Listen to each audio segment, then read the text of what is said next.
Assalamualaikum warahmatullahi wabarakatuh. Innal hamdalillah nahmaduhu wa nasta'inuhu wa nastaghfiruh wa na'udzu billahi min syururi anfusina wa min sayyiati a'malina. May yahdihillahu fala mudilla lahu wa may yudlil fala hadiyalah. Wa asyhadu an la ilaha illallah wahdahu la syarikalah wa asyhadu anna Muhammadan abduhu wa rasuluh. Allahumma salli wa sallim wa barik ala nabiyyina Muhammad wa ala alihi wa ashabihi wa man tabi'ahum bi ihsanin ila yaumiddin amma ba'du. Alhamdulillah, ma'asyiral muslimin, ikhwatal iman, kaum muslimin, para pemirsa Roja TV dan para pendengar Radio Roja, juga para pemerhati Radio Roja Kendari, dimanapun antum bisa menyimak kajian kita di pagi hari ini. Alhamdulillah, kita bersyukur kepada Allah Subhanahu wa taala atas semua limpahan nikmat dan karunia-Nya, sehingga pada pagi hari yang berbahagia ini kita dipertemukan kembali di dalam majelis ilmu yang mulia, di dalam kajian kita melanjutkan pembahasan kitab yang sangat bermanfaat, Al-Ilmu Fadluhu wa Syarafuhu, ilmu keutamaan dan kemuliaannya, yang merupakan petikan dari kitab besar Miftahu Dari Sa'adah, buah karya dari Al-Imam Abu Abdillah Ibnu Qayyim al-Jauziyah rahimahullahu ta'ala. Ya, kita masih dalam pembahasan segi-segi keutamaan dan kemuliaan ilmu yang dibawakan oleh Imam Ibnu Qayyim dalam tulisan yang sangat bermanfaat ini. Ya, Alhamdulillah, pembahasan tentang keutamaan dan kemuliaan ilmu ini tentu saja ya pembahasan yang telah kita lewati segi-segi keutamaannya, dan terus kita akan baca sampai 100 keutamaan ilmu atau 100 segi lebih. 100 lebih segi keutamaan ilmu yang dibawakan di dalam tulisan yang sangat bermanfaat ini, ya. Barakallahu fikum. Dan tentu dengan ilmu juga kita akan menyikapi segala sesuatu dengan benar. Dan terbukti di saat-saat kondisi kita saat ini, alhamdulillah ya, kita mendapatkan ujian dari Allah Subhanahu wa taala dengan banyaknya cobaan, fitnah, tersebarnya penyakit atau wabah dan seterusnya. Dengan izin Allah Subhanahu wa taala kita bisa dapatkan bimbingan ilmu yang bermanfaat, dapatkan penjelasan dari para ulama, penjelasan dari para ustadz kita untuk menyikapi keadaan ini dengan baik, sehingga dengan izin Allah Subhanahu wa taala menjadikan kita tetap dekat dengan Allah Subhanahu wa taala dalam semua keadaan dan kondisi kita, tidak semakin jauh dari Allah Subhanahu wa taala, karena kita semua yakin penyakit yang paling besar, penyakit yang paling parah adalah rusaknya iman, buruknya hubungan seorang hamba dengan Rabb-Nya, yang padahal ya buruknya hubungan seorang hamba dengan Allah Subhanahu wa taala, padahal Allah Subhanahu wa taala adalah yang maha kuasa atas segala sesuatu, tempat bergantung semua makhluk, yang ketika hubungan dengan Allah Subhanahu wa taala rusak, maka berarti rusaklah semua hubungan kita dengan manusia atau makhluk yang lainnya. Dan tidak mungkin manusia bisa lepas dari ketergantungan kepada Allah Subhanahu wa taala, maka celakalah orang-orang yang tidak memikirkan hal-hal yang berhubungan dengan penyakit hatinya, padahal itu adalah penyakit yang paling parah. Oleh karena itu Allah Subhanahu wa taala berfirman di dalam Al-Qur'an, "Ya ayyuhan nasu antumul fuqara'u ilallahi wallahu huwal ghaniyyul hamid." Wahai sekalian manusia, kalian adalah makhluk-makhluk yang sangat butuh, miskin, butuh, bergantung kepada rahmat Allah, sedangkan Allah Subhanahu wa taala dialah yang maha kaya lagi maha terpuji. Barakallahu fikum, ikhwatal Islam rahimakumullah. Kita akan lanjutkan kembali membaca segi-segi keutamaan ilmu yang dibawakan oleh Imam Ibnu Qayyim di dalam tulisan yang sangat bermanfaat ini tentang keutamaan dan keagungan kemuliaan ilmu. Sekarang kita sampai di Al-Wajhus Sabi' wal 20, segi yang ke-27 dari keutamaan kemuliaan ilmu. Ya.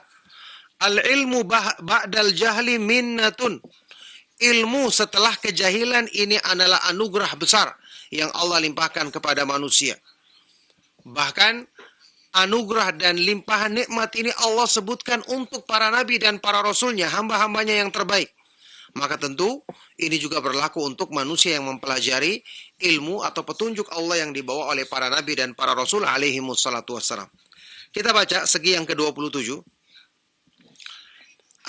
Imam Ibnu Qayyim rahimahullah taala berkata, "Annahu subhanahu dzakara fadlahu wa minnatahu ala anbiya'ihi wa rusulihi wa awliyaihi wa ibadihi kama atahum minal ilmi wa ibadihi bima atahum minal ilmi fadzakara ni'matahu ala khatami anbiya'ihi wa rusulihi alaihi salatu wassalam biqaulih." Kita lihat Allah Subhanahu wa taala menyebutkan di dalam Al-Quran tentang karunia dan anugerahnya yang besar yang dilimpahkan kepada para nabinya alaihi wassalatu wassalam, kepada para wali-walinya, kepada hamba-hambanya yang soleh, yaitu dengan anugerah yang Allah berikan kepada mereka berupa ilmu, petunjuk Allah, pengetahuan tentang iman, pengetahuan tentang cara beribadah kepada Allah yang benar. Maka Allah menyebutkan nikmat yang diturunkan kepada penutup Nabi dan Rasulnya, yaitu Nabi kita Nabi Muhammad sallallahu alaihi wasallam. Biqaulihi, di dalam firman-Nya di surat An-Nisa ayat 113. A'udzubillahi minasyaitonir rajim. Wa anzalallahu 'alaikal kitaba wal hikmata wa 'allamaka ma lam takun ta'lam wa kana fadlullahi 'alaika 'azima. Dan Allah turunkan kepadamu, wahai Rasulullah, Alkitab, yaitu Al-Quran dan hikmah, yaitu sunnah Rasulullah SAW. Al-Quran dan hadis-hadis yang sahih, wahyu dari Allah. Serta Allah mengajarkan kepadamu apa yang kamu belum ketahui sebelumnya. Dan sungguh karunia yang Allah berikan kepadamu sangat agung, sangat besar. Karunia apa ini? Karunia Allah ajarkan kepadanya Al-Quran dan wahyu yang berupa hadis-hadis Rasulullah SAW. Karunia berupa apa? Ilmu yang Allah Subhanahu wa taala ajarkan kepada Nabi kita Muhammad SAW setelah sebelumnya beliau tidak mengetahui. Ma kunta tadri mal kitabu walal imanu walakin ja'alnahu nuran nahdi bihi man nasya'u min ibadina. Sebelumnya engkau tidak mengetahui, wahai Rasulullah, apa itu Alkitab, apa itu iman, tapi kami jadikan wahyu yang kami turunkan itu sebagai cahaya untuk kami berikan hidayah kepada siapa yang kami kehendaki di antara hamba-hamba kami. Inilah nikmat besar yang Allah sebutkan di ayat ini. Wa qad taqaddamat hadhil ayah, dan penjelasan ayat ini telah berlalu. Jadi kita perhatikan ilmu yang Allah turunkan kepada manusia setelah sebelumnya dia tahu ini adalah nikmat paling besar yang Allah turunkan kepada manusia. Berarti kalau ini disebutkan sebagai karunia terbesar bagi para nabi dan para rasul, menunjukkan nikmat yang Allah Subhanahu wa taala berikan kepada manusia tidak ada yang lebih besar daripada nikmat mengenal ilmu agama, mengenal iman. Ya, setelah dia mendapatkan petunjuk dari Allah Subhanahu wa taala, kemudian dia belajar, inilah nikmat terbesar yang Allah Subhanahu wa taala turunkan kepada manusia. Lihat ayat selanjutnya. Wa qala fi Yusuf alaihi salam. Allah berfirman tentang Nabi Yusuf alaihi salatu wassalam di surat Yusuf ayat ke-22. Walamma balagha ashuddahu atainahu hukman wa ilma wa kadzalika najzil muhsinin. Dan ketika Nabi Yusuf telah mencapai usia dewasa, kami berikan kepadanya hukum dan ilmu.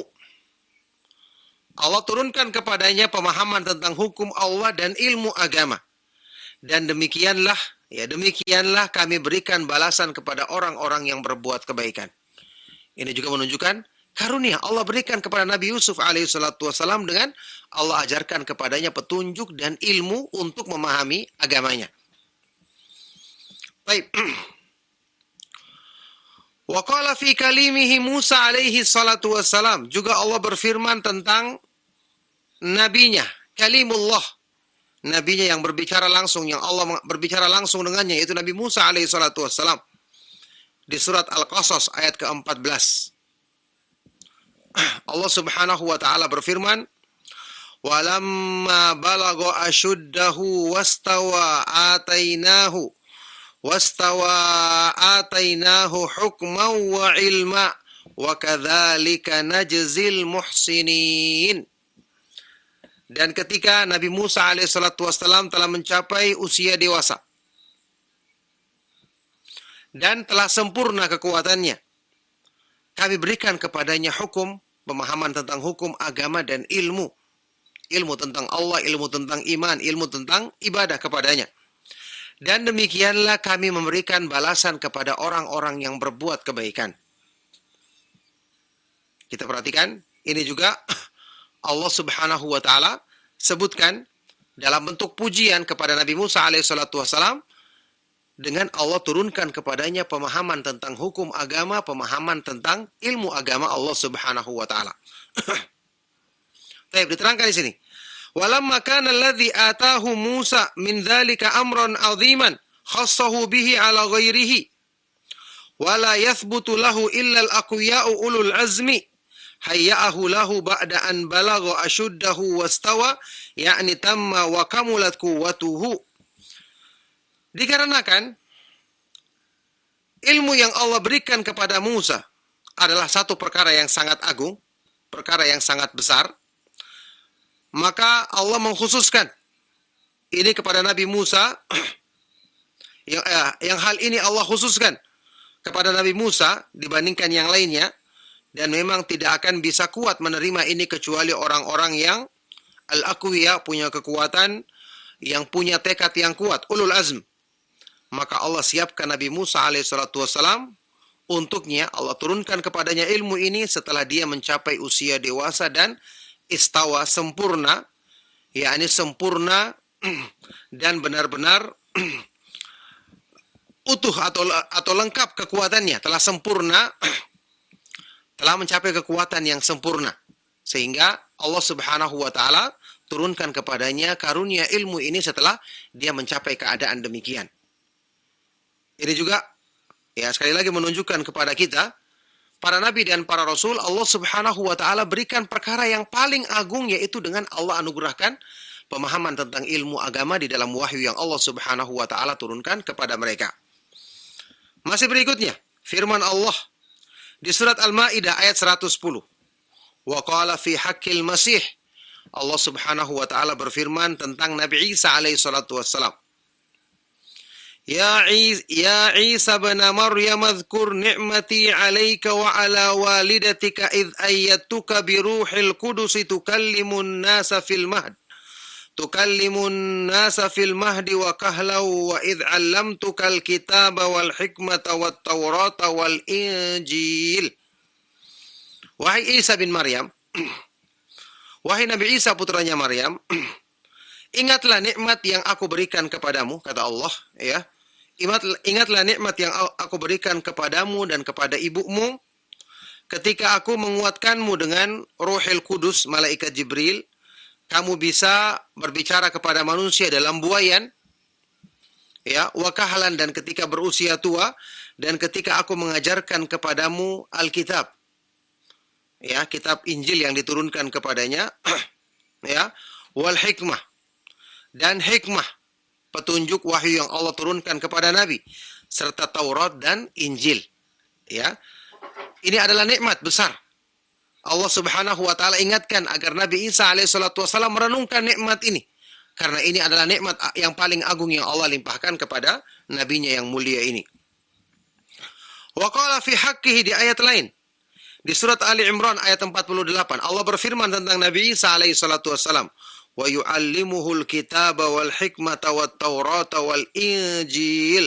Allah ajarkan kepadanya Alkitab dan hikmah, ya, petunjuk yang Allah sampaikan kepada beliau dengan dalam wahyunya, juga Taurat serta Injil. Faja'ala ta'limahu mimma basyara bihi ummahu wa aqarra 'ainahu bihi. Maka Allah jadikan pengajaran ilmu yang Allah turunkan kepada Nabi Isa alaihissalatu wassalam sebagai kabar gembira, termasuk kabar gembira yang Allah sampaikan kepada ibunya Maryam, ya, dan menjadi sebab kegembiraan di dalam hatinya. Kita perhatikan, ma'asyiral muslimin, para pemerhati Roja TV, Radio Roja, serta para pendengar Radio Roja Kendari dimanapun antum berada. Ini ayat-ayat yang menggambarkan para nabi dan para rasul, ya, dipuji oleh Allah dan diingatkan tentang nikmat besarnya ketika Allah turunkan kepada mereka kitab dan Allah berikan wahyu yang kemudian mereka sampaikan sebagai pengajaran kepada umatnya. Ini adalah kabar gembira, nikmat setelah kejahilan.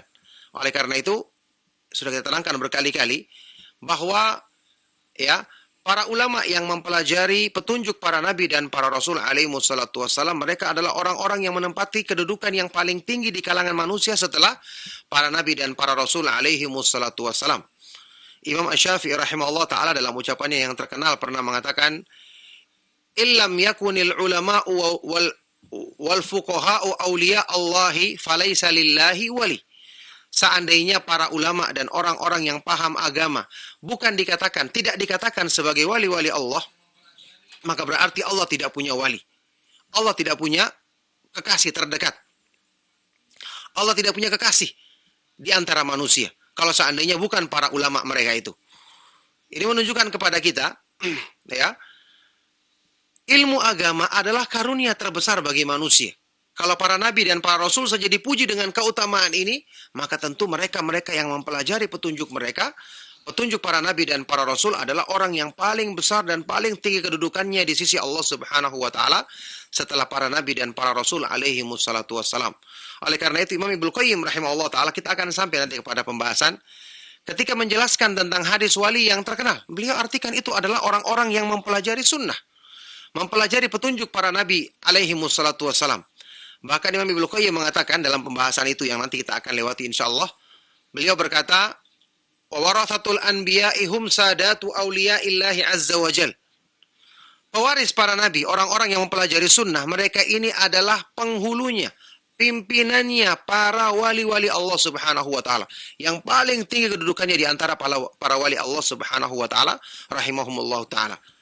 Maka ini adalah karunia yang besar. Sekali lagi, menambah motivasi kita untuk semakin mempelajari ilmu yang demikian tinggi dan agung kedudukannya di sisi Allah Subhanahu wa taala. Nah, masih selanjutnya, wa qala fi haqqi Daud alaihi salam. Allah berfirman tentang Nabi Daud alaihi salatu wasalam di surat Shad ayat ke-20.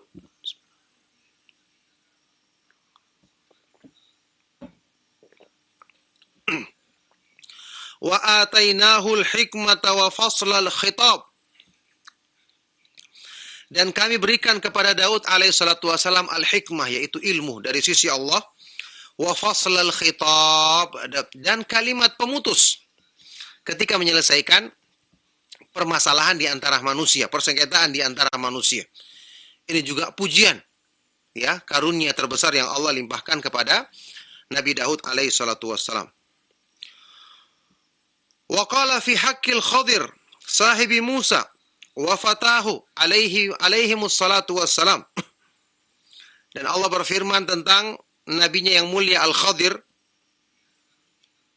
yang pernah ditemui oleh Nabi Musa dan muridnya, yaitu Yusha ibn Nun, ya, alaihimus salatu wassalam. Ini semua adalah para nabi dari kalangan Bani Israel, ya. Allah berfirman di surat Al-Kahfi ayat 65. Fawajada 'abdan min ibadina atainahu rahmatan min 'indina wa 'allamnahu min ladunna ilma.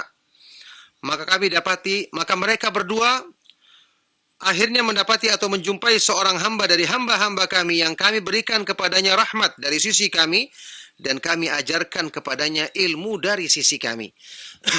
Karena dia adalah seorang nabi, ya, maka tentu dia mendapatkan pengajaran dari ladun, dari sisi Allah Subhanahu wa taala.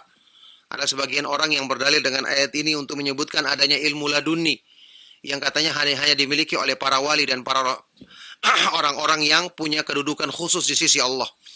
Ini pemahaman yang salah dan keliru, ya. Karena tidak ada yang namanya ilmu laduni yang dimiliki oleh seseorang langsung dari sisi Allah katanya. Ini semua kedustaan. Di sini Nabi Khadir alaihissalatu wassalam adalah seorang nabi, dapat wahyu dari Allah Subhanahu wa taala. Kalau wali, bagaimanapun solehnya dia tidak dapat wahyu dari Allah Subhanahu wa taala. Wali Allah Subhanahu wa taala justru orang yang paling semangat belajar petunjuk yang diajarkan oleh Nabi SAW kepada umatnya. Makanya para ulama adalah wali Allah karena mereka yang mempelajari dan mewarisi ilmunya para nabi alaihi wassalatu wassalam. Adapun yang dimaksudkan dengan wali-wali yang memiliki sikap-sikap yang aneh, tidak belajar sunnah, ibadahnya sendiri, bahkan mungkin tidak beribadah, ini bukanlah wali Allah, tapi na'udzubillah min dzalik adalah walinya syaitan, karena wali Allah adalah orang yang disebutkan dengan tegas di dalam Al-Quran. Ala inna awliya Allahi la khawfun alaihim wa lahum yahzanun alladzina amanu wa kanu yattaqun. Ketahuilah sesungguhnya wali-wali Allah, kekasih-kekasih Allah adalah orang-orang yang tidak ada ketakutan bagi mereka dan juga mereka tidak bersedih hati. Mereka adalah orang-orang yang beriman dan selalu bertakwa kepada Allah. Beriman dan bertakwa didapatkan dengan apa? Mempelajari petunjuk Allah, memahami kemudian mengamalkannya dengan ikhlas karena Allah Subhanahu wa taala semata-mata. Baik. Ibnu Qayyim menjelaskan tentang kisah tadi, kisah Nabi Khadir dengan Musa alaihi wassalatu wassalam. Fadzakara min ni'amihi alaihi ta'limahu wa ma atahu min rahmah. Maka Allah sebutkan di ayat ini termasuk nikmat besar yang Allah limpahkan kepadanya adalah Allah mengajarkan padanya ilmu dari sisinya dan Allah berikan kepadanya rahmat karunia dari sisinya. Baik, masih berikutnya. Wa qala ta'ala yadhkuru ni'matahu ala Dawud wa Sulaiman alaihi wassalatu wassalam. Allah berfirman juga mengingatkan tentang nikmat besar yang dilimpahkannya kepada dua nabinya yang mulia, Nabi Daud dan Sulaiman alaihi wassalatu wassalam. Di surah Al-Anbiya ayat ke-79. Wa Dawud wa Sulaiman idh yahkumani fil harthi idh nafashat fihi ghanamul qaumi wa kunna li hukmihim syahidin fafahamnaha Sulaiman wa kullan atainahu hukman wa ilma. Al-Anbiya ayat 79. Ingatlah tentang Nabi Daud dan Sulaiman alaihi wassalatu wassalam ketika mereka berdua menghukumi tentang sebuah kebun yang dimasuki oleh kambing satu kaum, ya, yang kemudian tentu merusaknya, dan kami maha menyaksikan hukum yang mereka sebutkan, yang mereka tetapkan. Maka kami berikan pemahaman tentang hal ini kepada Sulaiman, dan keduanya kami berikan hukum dan ilmu. Ini adalah anugerah Allah berikan kepada kedua nabi yang mulia ini, Daud dan Sulaiman, tapi Allah khususkan pemahaman yang lebih dalam kepada Nabi Sulaiman alaihi salatu wassalam. Fadzakara an-nabiyyaini al-karimaini wa athna alaihima bil hukmi wal ilmi wa khassa bi fahmi al-qadhiyyati ahadahuma. Maka Allah Subhanahu wa taala ya menyebutkan dua nabinya yang mulia. Allah memuji keduanya dengan hukum, pemahaman tentang hukum Allah dan ilmu yang Allah turunkan kepada mereka. Tapi Allah khususkan untuk memahami masalah ini kepada salah satunya, yaitu Sulaiman alaihi salatu wassalam, yang kemudian dia memutuskan perkara ini dengan benar. Allah berikan pemahaman yang lebih kepadanya. Ini menunjukkan pujian dan keutamaan yang tinggi bagi orang yang Allah Subhanahu wa taala ajarkan ilmu kepadanya. Wa qala ta'ala, di ayat yang lain Allah Subhanahu wa taala berfirman, Kul man anzala al-kitaba alladhi jaa'a bihi Musa nuran wa hudan lin-nasi taj'alunahu qaratisa tubdunaha wa tukhfuna katsira wa ulimtum ma lam ta'lamu antum wala aba'ukum qulillah. Surat Al-An'am ayat 91. Allah berfirman, katakanlah ya Rasulullah, siapakah yang turunkan kitab yang dibawa oleh Nabi Musa sebagai petunjuk, sebagai cahaya dan petunjuk bagi manusia, yang kalian jadikan itu di lembaran-lembaran yang tertulis, kalian tampakkan sebagian dan kalian sembunyikan kebanyakan darinya, diajarkan kepada kalian ilmu yang tadinya kalian tidak ketahui, ya, baik oleh kalian maupun bapak-bapak, nenek moyang kalian. Qulillah, katakanlah Allah Subhanahu wa taala yang mengajarkan semua itu. Ini Allah berfirman, memerintahkan nabinya Muhammad sallallahu alaihi wasallam untuk menyampaikan kepada ahlul kitab tentang keterangan ini yang mereka akui kebenarannya. Al-An'am ayat 91. Yakni maksudnya, maknanya, alladzi anzalahu ja'ala subhanahu ta'limahu ma lam ya'lamuhum wala aba'uhum dalilan ala sihhatin nubuwati war risalah. yakni Allah yang menurunkannya. Ya, maka Allah menjadikan di ayat ini ketika Allah mengajarkan kepada ahlul kitab ilmu yang sebelumnya mereka tidak ketahui, juga tidak diketahui oleh bapak-bapak mereka. Ini sebagai dalil tentang benarnya petunjuk ya kenabian dan kerasulan yang dibawa oleh Nabi Muhammad sallallahu alaihi wasallam. Idz la yunalu hadzal ilmu illa min jihatir rusul. Karena ilmu yang Allah ajarkan tidak akan bisa didapatkan kecuali dengan mempelajarinya dari penyampaian para rasul alaihi wassalatu wassalam, dari sunnah yang mereka sampaikan. Fa kaifa yaqulun ma anzalallahu ala basyarin min syai'? Maka bagaimana mungkin kemudian setelah itu ahlul kitab mengatakan Allah tidak menurunkan satu petunjuk pun kepada manusia biasa.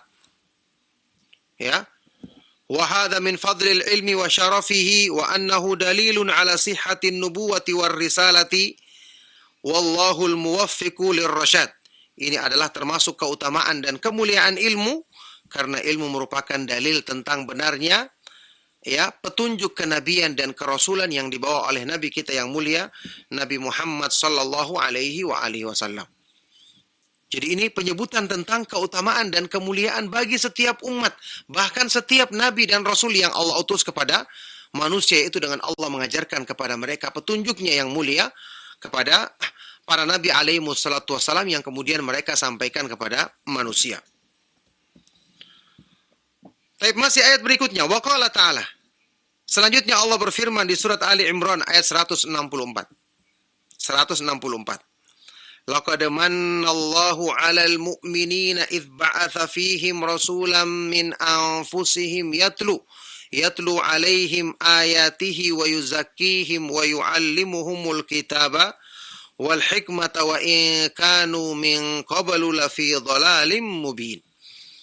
Sungguh-sungguh Allah telah berikan karunia yang besar, anugerah yang agung kepada orang-orang yang beriman, ketika Allah mengutus kepada mereka seorang rasul dari kalangan mereka sendiri, yang kemudian rasul ini membacakan kepada mereka ayat-ayat Allah, mensucikan jiwa dan hati mereka, serta mengajarkan kepada mereka Al-Quran dan hikmah, yaitu sunnah, hadis-hadis Rasulullah SAW, meskipun mereka sebelum itu benar-benar di dalam kesesatan yang nyata. Ayat apalagi yang lebih jelas daripada ayat ini tentang tingginya dan besarnya karunia atau anugerah yang Allah turunkan kepada mereka dengan petunjuk yang dibawa oleh Nabi kita yang mulia Nabi Muhammad sallallahu alaihi wasallam. Baik, wa qala ta'ala juga di ayat yang lain di surat Al-Jum'ah ayat kedua sampai ayat keempat. Huwallazi ba'atsa fil ummiyina rasulan minhum yatlu 'alaihim ayatihi wa yuzakkihim wa yu'allimuhumul kitaba wal hikmata wa in kanu min qablu lafi dhalalin mubin wa akharina minhum lamma yalhaqu bihim wa huwal azizul hakim dzalika fadlullahi yu'tihi man yasha' wallahu dzul fadlil azim. Yakni wa ba'atha fi akharina minhum lamma yalhaqu bihim. Baik. Dialah Allah yang mengutus kepada kaum yang ummi, yang tidak pandai baca tulis, seorang rasul dari kalangan mereka, yang kemudian rasul ini membacakan kepada mereka ayat-ayat Allah, mensucikan jiwa-jiwa mereka, mengajarkan kepada mereka Al-Quran dan Sunnah. Meskipun sebelum itu mereka benar-benar di dalam kesesatan yang nyata. Dan juga Allah mengutus kepada kaum yang lain ya, yang belum bertemu dengan mereka, dan dia adalah maha perkasa lagi maha sempurna hukum dan hikmahnya. Itu adalah karunia yang Allah berikan kepada siapa yang dikehendaki, dan Allah memiliki karunia yang sangat agung.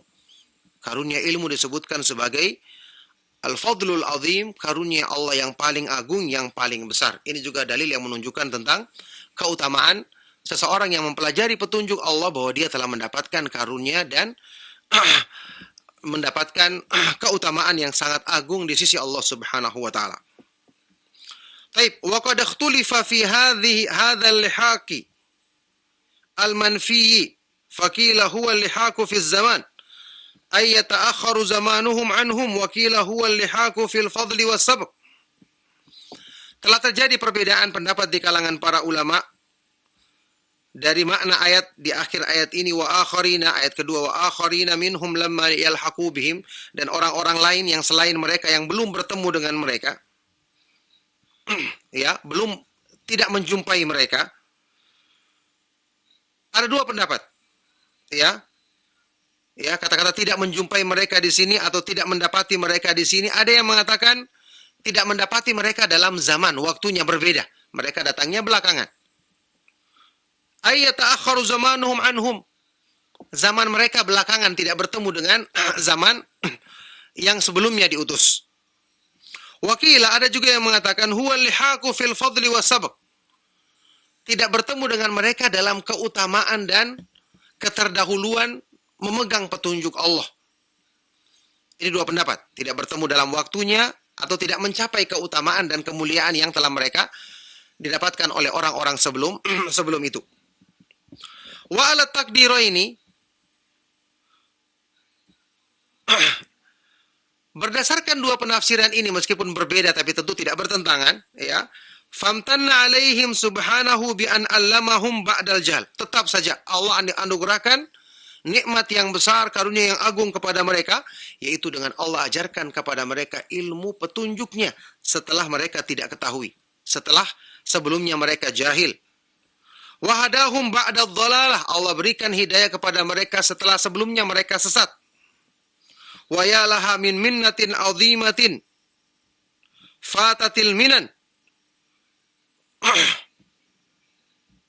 wa jallat an yaqdirul ibadu laha ala thaman.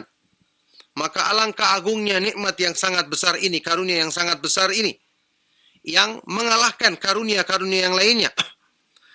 Dan alangkah besarnya sehingga hamba-hamba tidak mampu memberikan penilaian dengan harga yang pantas baginya. Subhanallah, ini adalah keutamaan dan kemuliaan yang sangat agung yang dijelaskan di dalam ayat-ayat ini. Segi keutamaan ilmu yang ke-27 menggambarkan kepada kita bahwa ilmu yang Allah turunkan kepada para nabi dan para rasul berdasarkan keterangan dari ayat-ayat yang tadi kita nukil adalah nikmat terbesar yang Allah Subhanahu wa taala karuniakan, limpahkan kepada manusia. Alhamdulillah, ma'asyiral muslimin, para pemerhati Roja TV, juga para pendengar radio Roja serta radio Roja Kendari di frekuensi 95.1 FM dimanapun antum bisa mendengarkan atau menyimak siaran kami, ya.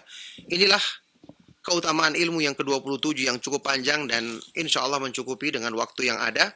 Semoga apa yang kita bahas dan kita kaji di kesempatan kali ini bermanfaat. Kita masih ada waktu untuk bisa bertanya jawab insya Allah sebelum kita akhiri kajian ini. Semoga apa yang kita bahas dan kita kaji bermanfaat dan menjadi sebab kebaikan untuk dunia akhirat kita, menambah motivasi dan semangat kita untuk terus menuntut ilmu. Maka di waktu yang tersisa saya persilakan, yang tersisa masih ada, saya persilakan untuk yang ingin bertanya, ya, tafadhol, barakallahu fikum. Nah, Ustaz Wafiq barakallah, jazakallah khairan atas materi yang Antum sampaikan saat di kesempatan pagi hari ini. Dan ikhwatal Islam azani Allahu ayakum, untuk berikutnya kami buka sesi interaktif soal jawab bagi Anda yang ingin bertanya. Halo, Assalamualaikum. Waalaikumsalam warahmatullahi wabarakatuh. Dengan siapa Ibu dan di mana? Dari hamba Allah di Batam. Ya, silakan Ibu. Mau nanya Pak Ustadz masalah sholat malam itu, seandainya udah nggak, waktunya tinggal sedikit, kalau seandainya mau 5 rakaat, mau apa 7 rakaat itu apa langsung, apa yang 2 rakaat dulu, apa yang bagaimana gitu Pak Ustadz? Ini sholat witir Bu ya? Iya. Ya, baik Ibu. Terima kasih banyak Ibu.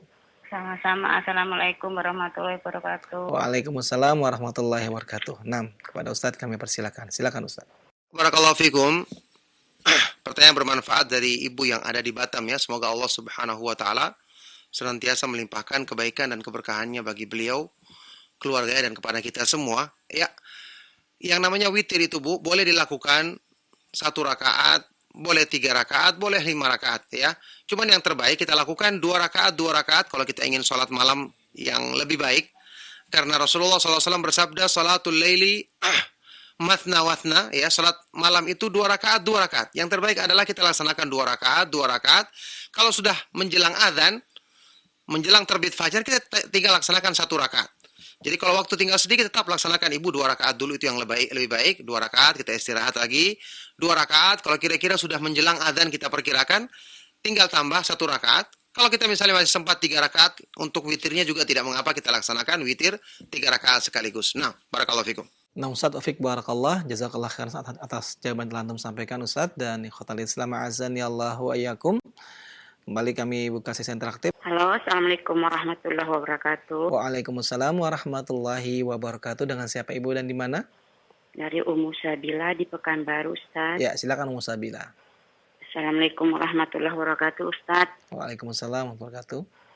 Saya pernah sholat ya Pak Ustaz, habis qabliyah Isya. Itu saya sholat Isya, tapi sepertinya niat saya sholat maghrib. Itu gimana Pak Ustadz? Apakah boleh saya merubah niat di tengah-tengah sholat? Ya. Ada dari awal kan udah niat sholat Isya kan Pak Ustadz. Tapi waktu takbir, tapi kok dalam sholat saya tadi kok niatnya sholat maghrib ya gitu. Mohon penjelasannya Ustadz. Baik. Ya Ustadz. Ya. Jazakallah khair. Assalamualaikum warahmatullahi wabarakatuh. Waalaikumsalam warahmatullahi wabarakatuh. Wajazakallah khairan. Dan kepada Ustadz kami persilakan untuk menjawab. Silakan Ustadz. Ya, barakallahu fikum. Pertanyaan bermanfaat dari ibu yang ada di Pekanbaru ya. Semoga Allah Subhanahu wa taala senantiasa melimpahkan rahmatnya kepada beliau. Apa yang tadi dikatakan, dia merubah niatnya ketika dia sudah bertakbir di tengah-tengah salat, merubah niatnya menjadi maghrib. Perlu ditanyakan dulu, apakah ibu ini sudah salat maghrib atau belum? Ya. Apakah dia sudah salat maghrib atau belum? Kalau seandainya dia belum salat maghrib, ya harus dia salat maghrib terlebih dahulu. Salat Isya yang sudah diniatkan tadi dibatalkan dulu, kemudian dia salat maghrib, ya, karena harus kita mendahulukan salat maghrib baru melaksanakan salat Isya.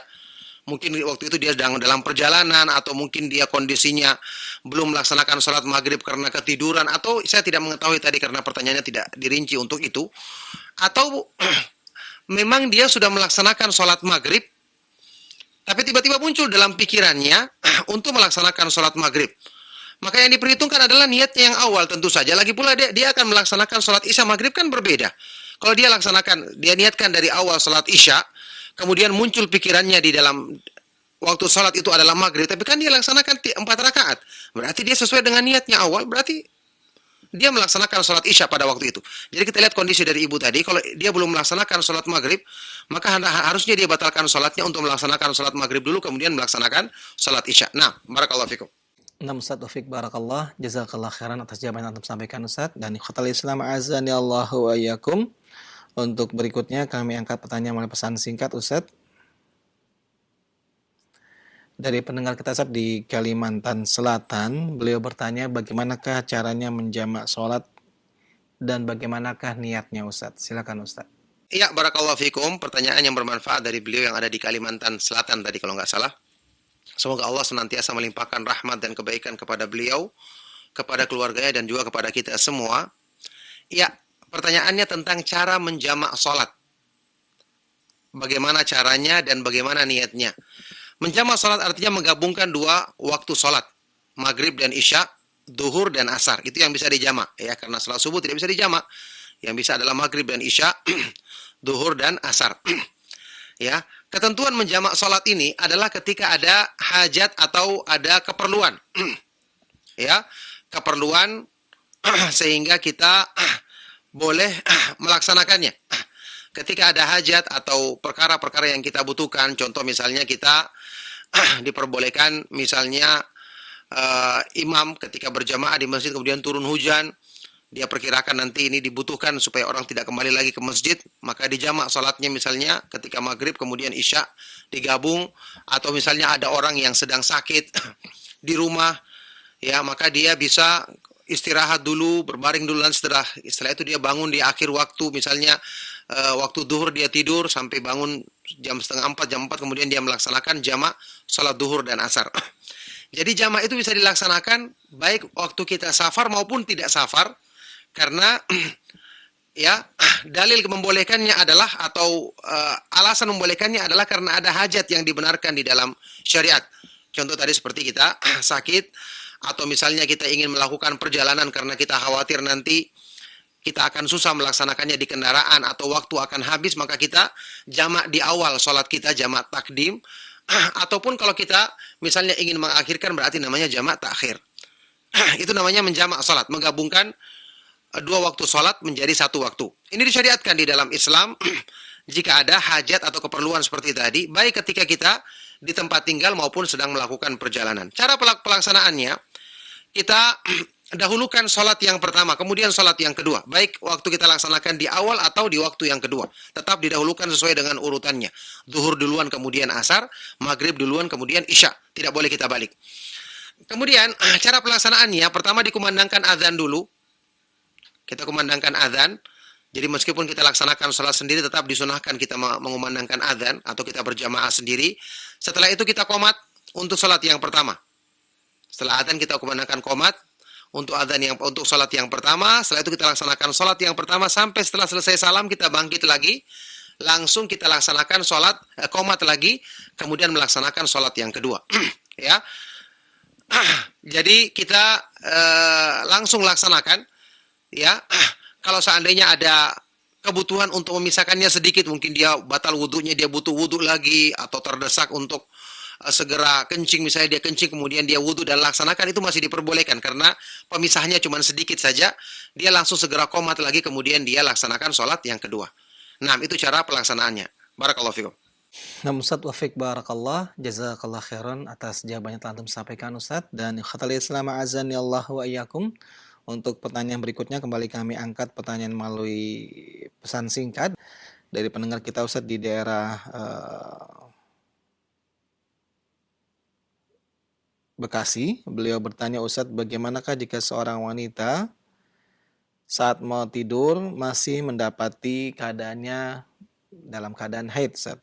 Darah haidnya masih keluar, akan tapi ketika bangun pukul 3.30 pagi dini hari saat sudah berhenti dari haid. Apakah dalam hal ini si wanita tersebut langsung mandi lalu mengerjakan sholat isya karena subuhnya masuk pada pukul 4.30. Mohon Ustaz memberikan penjelasan dan terima kasih. Silakan Ustaz. Barakallahu fikum. Pertanyaan bermanfaat dari ibu yang ada di Bekasi tadi ya, seorang perempuan yang ketika dia tidur dalam kondisi masih ada darah haidnya, kemudian ketika dia bangun pukul 3 ternyata dia dapati dirinya sudah suci. Apa yang dilakukannya? Pertama, hukum asalnya salat isya itu kan disebutkan oleh Nabi SAW di dalam hadis sahih riwayat Imam Muslim, waktu salatil isya ila nisfil lailil awsat. Waktu salat isya itu adalah sampai pertengahan malam, sampai tengah malam. Jadi waktu salat isya itu adalah sampai tengah malam, mulai dari maghrib dan subuh kita hitung bagi 2. Ya mungkin saat ini mungkin kalau nggak salah sekitar jam 11 atau sampai setengah 12-an begitulah. Itu waktu sholat isya, sampai di situ saja, waktu asalnya. Adapun waktu darurat disebutkan oleh sebagian dari para ulama adalah sampai sebelum sholat subuh. Ya, sampai sebelum terbitnya fajar, itu waktu darurat. Maka seperti perempuan ini, pendapat dari sebagian ulama adalah dia, ketika dia mendapati bangun jam 3 atau sebelum sholat subuh dia bangun, ya jam 4 atau jam 3, ternyata dia dapati haidnya sudah bersih, maka segera dia mandi, kemudian dia laksanakan sholat isya. Setelah dia mandi, maka insya Allah itu mencukupi baginya. Karena keadaannya dia tidak mengetahui kapan persisnya, lagi pula waktu itu dia sedang tertidur. Maka yang disyariatkan adalah ketika dia bangun, dia langsung mandi, kemudian melaksanakan sholat isya. Nah, Ustaz, jazakallah khairan, barakallahu fiik atas jawaban yang sampaikan Ustaz. Dan ikhwatal Islam azani Allah wa iyyakum, untuk pertanyaan berikutnya kami beralih ke pertanyaan melalui telepon. Ya, silakan. Halo. Ya, silakan. Assalamualaikum warahmatullahi wabarakatuh, Ustaz. Waalaikumsalam warahmatullahi wabarakatuh. Dengan siapa Ibu dan di mana? Dari Ummu Sabila tadi, Pak Ustaz, yang dari Pekanbaru. Oh ya, silakan Ummu Sabila. Menjelaskan pertanyaan tadi, Pak Ustaz. Saya tuh sudah sholat maghrib. Jadi sholat isyanya, sebelum sholat isya, saya kan sholat qabliyah dulu. waktu sholat isya saya takbirnya sepertinya sholat maghrib gitu. Jadi apakah di tengah-tengah sholat isya itu saya boleh merubah, tadi saya kok niatnya sholat maghrib ya gitu. Boleh saya merubah puasa itu sholat isya yang saya kerjakan. Baik. Nah, gimana Pak Ustadz? Mudah-mudahan Pak Ustadz jelas ya. Ya, terima kasih Bu. Penjelasannya Pak Ustadz. Ya. Tolong Bapak Ustadz hostnya jelaskan ya. Syukron jazakallah khair. Assalamualaikum. Afwan, jazakallah khairan. Waalaikumsalam warahmatullahi wabarakatuh. Dan insya Allah sudah cukup jelas disimak oleh Ustadz. Dan kepada Ustadz kami persilakan. Silakan Ustadz. Ya, barakallahu fikum. Jadi berarti permasalahannya ibu ini sudah melaksanakan sholat maghrib. Mungkin ketika dia melaksanakan sholat isya tadi, dia lupa bahwa dia sudah sholat maghrib, kok tiba-tiba muncul. Ya karena tidak mungkin kalau dia sudah ingat, masa kenapa muncul lagi maghrib? Kan itu permasalahannya. Kita katakan yang jelas, tadi ketika dia memulai sholat isya, yang pertama kali muncul di awal dia melaksanakan sholat adalah niat maghrib. Apakah dia boleh merubah niat itu di tengah-tengah menjadi sholat isya? Jawabannya tidak boleh. Ya, tidak diperbolehkan. Karena niat itu diantaranya fungsinya adalah untuk membedakan antara satu sholat dengan sholat yang lain. Waktu dia melaksanakan sholat sunnah tadi sebelumnya itu sudah tidak ada masalah, ya, karena dia niatkan sholat mungkin qobliyah isya yang meskipun tidak muakkad juga tetap disyariatkan. Tapi yang jadi masalah adalah ketika dia meniatkan di awalnya maghrib, kemudian dia merubah di tengah-tengah. Yang saya ketahui ini tidak sah. Dia harus mengulangi sholatnya dari awal dengan niat sholat isya, karena niat yang tadi adalah salah dan keliru. Ya, karena niat itu tujuannya adalah membedakan satu sholat, satu ibadah dengan ibadah yang lain di antara tujuannya.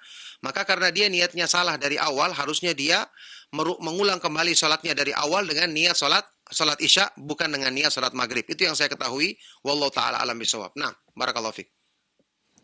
Nah, Ustaz, Taufik Barakallah, jazakallah khairan atas jawaban yang telah Antum sampaikan, Ustaz. Dan mudah-mudahan Ummu Sabilas bisa memahami dengan baik dan benar jawaban yang telah disampaikan oleh Ustaz. Ikhwatal Islam azani Allah wa iyyakum, kita masih ada waktu kurang lebih 10 menit ke depan dan kami angkat kembali pertanyaan melalui telepon. Halo, Assalamualaikum. Waalaikumsalam warahmatullahi wabarakatuh. Dengan siapa Ibu dan di mana? Dengan Ibu Sumianti di Kalimantan Timur, Ustaz. Ya, silakan Ibu Sumianti. Ya, mau tanya nih Ustaz, kalau waktu haid kan terbatas lebih dari 1 minggu. Terus sedangkan seandainya bersih dalam jangka waktu 3 hari atau 4 hari itu kita sudah boleh sholat wajib atau belum Ustaz? Jadi biasanya seminggu Ibu ya? Buat Ibu Ya, seminggu. kadang kan sampai seminggu atau seminggu lebih. Tapi kalau seandainya itu kita bersih itu belum sampai 1 minggu, apa udah dibolehkan sholat? Ya, baik. Terima kasih Ibu Sumianti. Cukup pertanyaannya Ibu? Iya, Assalamualaikum. Waalaikumsalam warahmatullahi wabarakatuh. Nah, kepada Ustadz kami persilakan untuk menjawab. Silakan Ustadz. Barakallahu fikum. Pertanyaan yang bermanfaat sekali dari Ibu Sumianti yang ada di Kalimantan Timur tadi ya, kalau nggak salah.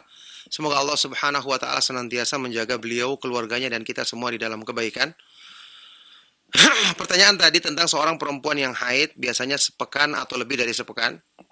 Satu saat dia cuma haid 3 hari atau 4 hari sudah bersih. Pertama kita lihat Bu, ya bersihnya ini bagaimana? Kita ketahui tanda bersihnya seorang perempuan dari haid itu yang disebutkan di dalam hadis yang sahih. Pertama dengan adanya al-qassatul baydha, lendir putih, ya mohon maaf, ya dimasukkan kapas atau kain di dalam di dalam kemaluannya untuk dilihat apakah masih ada warna merah atau sudah putih bersih, ya ini lendir putih, berarti ini tanda suci, tidak sudah putus haidnya, sudah berhenti. Atau ada juga yang mengatakan para ulama juga dilihat dengan kering, sama sekali tidak ada darah yang keluar. Ketika dia masukkan kapas, kering, tidak ada warna apa-apa, itu berarti tanda suci. Jadi perlu dipastikan dulu Ibu, kalau seandainya masih ada bercak-bercak atau masih ada kemerahan, berarti ini belum terputus sama sekali. Maka perlu dipertimbangkan hal ini. Kalau benar-benar sudah suci, sudah bersih, tidak ada sama sekali ada lendir putih setelah 3 hari, maka asalnya harusnya dipertimbangkan kebiasaan yang lalu. Tapi bisa jadi ketika sudah benar-benar 3 hari ini sudah bersih, sudah dimasukkan kapas, keluar lendir atau tanda suci sudah terlihat, maka namanya tidak ada lagi sebabnya. Ya, kata para ulama al-hukmu yadurru ma'al illa wujudan wa adaman. Hukum itu kan berkisarnya sesuai dengan adanya sebab. Kalau tidak ada lagi sebab, tidak ada lagi darahnya, sudah bersih, sudah, maka dia tetap harus wajib melaksanakan ibadah pada saat itu. Berarti kebiasaannya telah berubah. Ya, telah berubah kebiasaannya dari yang kemarin 7 hari atau lebih. Ini kalau dipastikan benar-benar 3 atau 4 hari itu benar-benar sudah bersih dengan cara seperti tadi, dengan 2 cara tadi, ya dilihat ada lendir putih atau sama sekali sudah bersih, putih, tidak ada lagi darah yang keluar. Nah, barakallahu fiik. Nah, Ustaz, jazakallah khairan Ustaz, barakallahu fiik atas jawaban Anda sampaikan Ustaz. Dan ikhwatal Islam azani Allah wa iyyakum, kita akan angkat satu pertanyaan terakhir di kesempatan pagi hari ini. Assalamualaikum. Waalaikumsalam warahmatullahi wabarakatuh. Dengan siapa Ibu dan di mana? Nah, Ya, silakan Ibu. Ibu cukup menyimak saja melalui telepon Ibu, suara televisinya dikecilkan saja biar tidak bingung. Jadi Ibu cukup menyimak dari telepon yang sudah bisa Ibu dengar dengan baik insyaallah. ini Ustadz mau tanya. Yes. Ustadz mau, Ya, silakan Ibu. Ustadz mau tanya. Iya. Saya kena sakit di rumah sakit. Mm-mm. Itu sholatnya gimana Ustadz? Di rumah sakit. Ibu ya, cukup Ibu itu saja? Ya, terima kasih. Itu aja pertanyaannya Ustadz. Ya, baik. Terima kasih Ibu atas pertanyaannya dan kepada Ustadz kami persilakan untuk menjawab. Silakan Ustadz. Ya, barakallahu fikum. Pertanyaan bermanfaat dari Ibu tadi yang bertanya ya. Beliau sedang sakit di rumah sakit. Bagaimana sholatnya? Kita katakan kalau Ibu bisa sholat berdiri, kata Rasulullah SAW, sholli qa'iman, sholatlah berdiri, sholat seperti biasa. Ya, Ibu bisa mencari tempat di kamar, misalnya di situ, cari tempat yang bersih menghadap kiblat, ya, maka sholatlah sambil berdiri, ya. Fa illam tastati fa sholli jalisan. Kalau tidak mampu maka sholat duduk. Kalau tidak mampu bahkan berbaring, ya. Kalau Ibu tidak mampu berdiri maka Ibu sholat dengan duduknya bersila, ya, duduk bersila. Setelah itu duduk bersila ini anggap seperti berdiri. Setelah itu Ibu ruku dengan dipendekkan sedikit, tetap ruku di memegang lutut kita, kemudian kita sujud, baru kemudian selesaikan sholatnya. Jadi berdirinya dijadikan seperti duduk bersila, begitu. Seperti disebutkan di dalam hadis yang sahih, Nabi SAW sholat dengan duduk bersila. Kalau tidak mampu maka dengan berbaring. Ya, kalau tidak bisa bersila juga dengan duduk yang lain juga diperbolehkan. Ya, yang penting kita laksanakan sholat sesuai kemampuan kita. Demikian pula waktu berwudunya Ibu. Ya, kalau Ibu mampu, sakitnya tidak mempengaruhi dengan wudu, maka berwudu. Kalau tidak bisa maka menggunakan tayamum, sebagaimana yang diajarkan di dalam sunnah Rasulullah SAW. Itu yang Ibu lakukan untuk melaksanakan sholat 5 waktu yang tetap wajib dikerjakan. Nah, barakallahu fiik. Pertanyaan yang terakhir. Semoga apa yang kita kaji dan pertanyaan-pertanyaan yang dijawab di kesempatan kajian kita di pagi hari ini atau pagi menjelang siang hari ini bermanfaat dan bisa menjadi pelajaran bagi kita semua untuk kebaikan dunia dan akhirat kita. Insya Allah kita akan lanjutkan pembahasan dari keutamaan dan kemuliaan ilmu di pertemuan-pertemuan yang lainnya, pertemuan berikutnya. Saya akhiri, mohon maaf jika ada yang salah dan kurang. Sallallahu wasallam wa barak ala nabiyina Muhammad wa ala alihi wa ashabihi wa man tabi'ahum bi ihsan ila yaumiddin walhamdulillahi rabbil alamin. Subhanakallahumma wa bihamdika asyhadu an la ilaha illa anta astaghfiruka wa atubu ilaik. Wassalamu alaikum warahmatullahi wabarakatuh.